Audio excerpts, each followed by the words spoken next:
Wine gets better with age. So does cheese and whiskey. But what about spies? This is Chapter 6 of Author Talks with Lisa T. And coming up, I chat with bestseller Tess Gerritsen about her new novel featuring retired spies reluctantly pulled out of retirement. She also will share why this is a book she's always wanted to write, but couldn't. I love the story that you tell about how this novel about retired spies came about. So why don't we start with that story? How it came about. Yes, the origin story. And I always think that's the most interesting part of any book is the origin story. It really started about 33 years ago when I first moved to Maine. And my husband is a doctor. He opened up a medical practice, and he would always ask for an occupational history of his new patients. And more than once, he would get this answer: I used to work for the government. No, I can't talk about it. And after that happened a couple of times, he thought, what is going on in this little town? I mean, it's a town of 5,000 people on a beautiful, the beautiful Maine coast. So we thought this is kind of a strange thing that people can't talk about their previous jobs. And it was a real estate agent who gave us the answer. And she said, they're all retired CIA. They can't talk about it. So then I found out later on that on my very short street that I used to live on, we had two retired spies on my street. They were neighbors. I found out that the parents of one of my son's good friends were a married couple of spies. And there was one period of time, just like a couple months ago, when I was having dinner at various places. And I found out that every single table that I'd been at with other people, there was a retired agency person at that table. So I began to wonder, what are they doing here, first of all, and what is retirement like for them? Obviously they go to the grocery store and the post office like I do, but what do they do in their spare time? And do they get together? Do they talk about their past? And what if one of them gets called back into action and doesn't really want to go? So that was the genesis of the whole idea, as a spy who is retired, who had something very bad happen on one of her missions, doesn't want to go back, and now she's dragged back into it. So as you were experiencing these little nuggets of that person's a spy, that person's a spy, when did you know that this was going to be a book? Because I got to imagine it's like catnip to a thriller writer to realize you've moved into a town where your neighbors have all these secrets. Well, it's funny because I knew that it would be a great idea for a book, but I really didn't sit down to write it until 3 decades later. And it's very strange. It's just one of these secrets about your town, and everybody knows about it, and it becomes like part of just your town lore. But to come up with the actual plot for it, I think it took time. It took time for me to get older. And I think a large part of it is finally getting into retirement age myself and seeing life from a different perspective and trying to imagine what their lives are like from that perspective as well. That explains a lot with some of the themes that you tackle in this book. And one of them is you really explore and mine the way that the world kind of ignores people of a certain age, which means that they are allowed to get away with things and maybe ask questions and be places they shouldn't be. And that's because people are like, a harmless old person. Right, I know. And I think that even Maggie says it's nice being ignored. Being ignored is a superpower when you're a spy. Being able to slip in places that nobody pays attention to. And really, after a while, everybody thinks all gray-haired people look alike. So it's the perfect disguise is age. But unfortunately, by that time, they're out of the business. And so they can't use that perfect disguise. I will tell you, I read this book on vacation. I went on a cruise, which I went off season, which means it was a majority retirees, Right. And I started looking around and looking at people wondering, what did you do in your past life? Were you a spy, or maybe you're doing something else? And it's absolutely true. I mean, when people get beyond 65, 70, nobody asks them very many questions. They're just not as interesting as the young, vital person who's right in the middle of their career. And we don't really think too much about what interesting lives these people might have had. And you're absolutely right. Also, that perspective, it took me 30 years to get that perspective. I mean, back then, I was writing about hot young female detectives. Everybody was young and vital, and we wanted to sell to Hollywood. And of course, Hollywood only wants young people. So this just took, I guess you could say I had to age like wine as well. Or scotch. That all being said, you do have a police chief who is younger than the rest of your spies in this book. And maybe I've kind of put the cart before the horse here. Why don't you tell us a little bit about the characters that we meet in the Spy Coast? Okay. My main character is a woman named Maggie Bird. She's 60 years old. She is a chicken farmer in Maine. Doesn't talk about her past, but you get to find out pretty soon a few unusual things about her. First of all, she's a crack rifle shot. She manages to dispatch the fox that's killing her chickens. And we also find out she has a circle of friends that also are very insular. They talk to each other, but they're very protective of their own circle. And then one night, a dead body shows up on Maggie's driveway. And that brings in the local police because now you have a homicide case. And the cop that first shows up is the acting police chief, Joe Thibodeau. She's only in her 30s. She is a born and bred Mainer. She's been there. Her family's been there for generations. She's a real solid character who knows her town and wants to protect her town. And here she comes up with this 60-year-old woman who seems remarkably calm about a dead body in her driveway. And she also discovers that Maggie seems to have like a 12-channel security system inside her old farmhouse. And so anyway, there's this puzzlement about who are these people? Who is this woman? And that sets up one of the major conflicts, but also one of the fun things about it is the generational divide between this young Joe Thibodeau, and 60-year-old Maggie. And there's also the divide between people who live here who are Mainers and people who come from away. So we have two sources of conflict here, and that really is how the book proceeds with the conflict between young and old, here and away.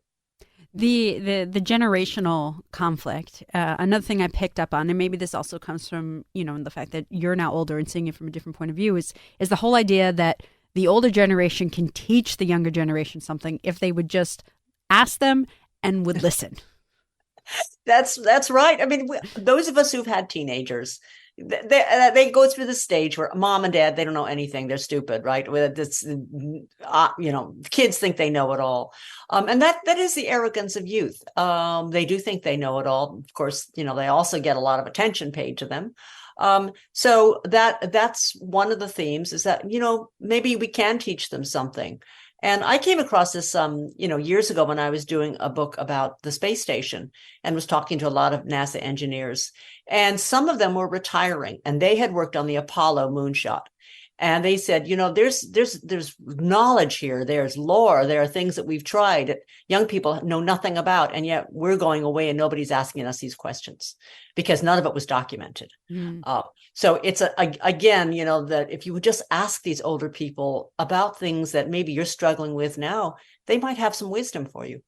Is it a two-way street? Are there things younger people can teach older people besides technology? Because I know everyone always says technology. Right. My TV remote, help me. Yeah. Oh, absolutely. I mean, there's language. There's a lot of language that's new that's coming in that we are, ignorant of. I have to ask my son sometimes, and definitely it's technology, but that's what they grew up on. And that's what we grew up after or before that, that happened. So I would say that it's mainly technology that they have a way above us.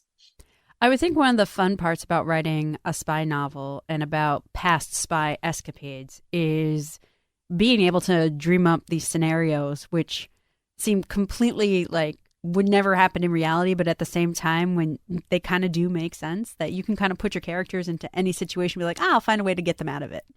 Yeah.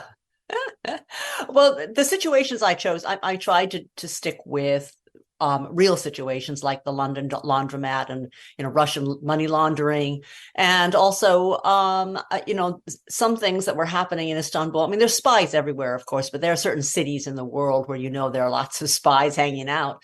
So it was easy to find the situations to put Maggie in, and this is something of a historical novel in that a lot of the action takes place 17 years ago. So I had to go back and look at the world affairs at that time. But I often put my characters into situations that aren't very pleasant. And because I don't outline ahead of time, I have to figure out on the spot how to get them out. Now, if I were a spy, I would figure it out in, like 30 seconds. But since I'm a very plodding writer, it takes me days to figure out how she would get out of the situation. But she gets out of them. She does. Otherwise, I wouldn't be able to write a sequel. And that leads me to my next question. I know this is the first in a series. Who are going to be the reoccurring characters? Will it be Maggie? Will it be the police chief? Will it be the shadowy villain who I can't mention because I don't want to spoil the book? It's going to be obviously the police chief and Maggie and her friends, the Martini Club.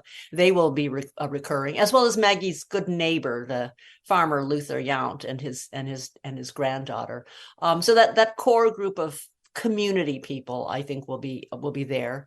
And the next book is very much a local story about a missing teenager and a long dead murder, and a little bit of CIA stuff comes into that, CIA history anyway, because we do have that history here in the Mid-Coast. Turning the interview just a little bit, when people think of Maine now, they think of what just happened in Lewiston. Oh, yeah. And so will that affect your story anyhow, or are we seeing what Mainers are like in their response to what happened?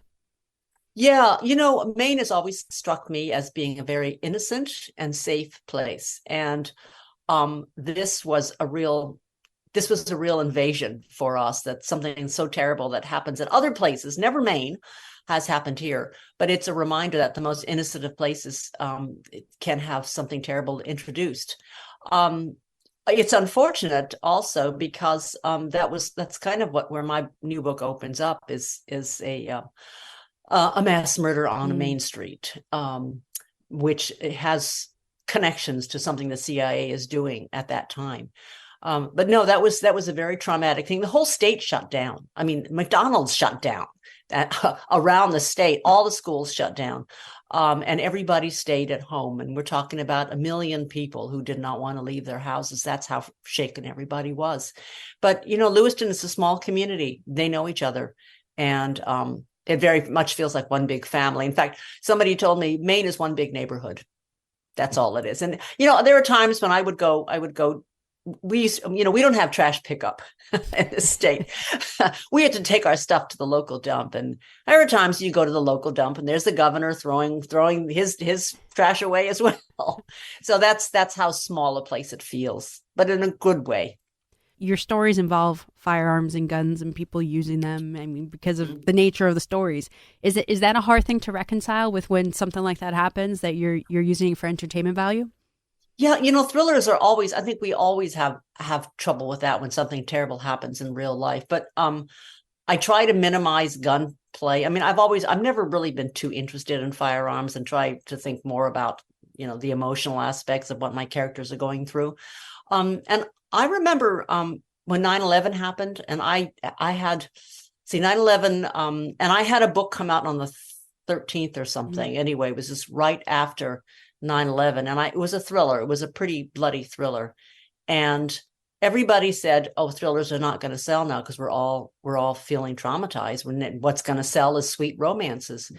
And to my shock, my book sold really, really well because of the sense that people want justice when they're traumatized. What they really want is a sense that something can be done about some terrible thing that's happened. And that's where crime fiction comes in. It does give you a sense of relief at the end that there has been justice. And that the good guys win. Yeah. At the top of this interview, you mentioned getting to retirement point. So you're writing in your retirement. Is that any different from what you were doing? Are you taking it a little easier? Are you having a little bit more fun? Obviously, it's not a quiet retirement. Yeah, well, I've been talking about retirement for the last 10 years, and clearly it hasn't happened yet.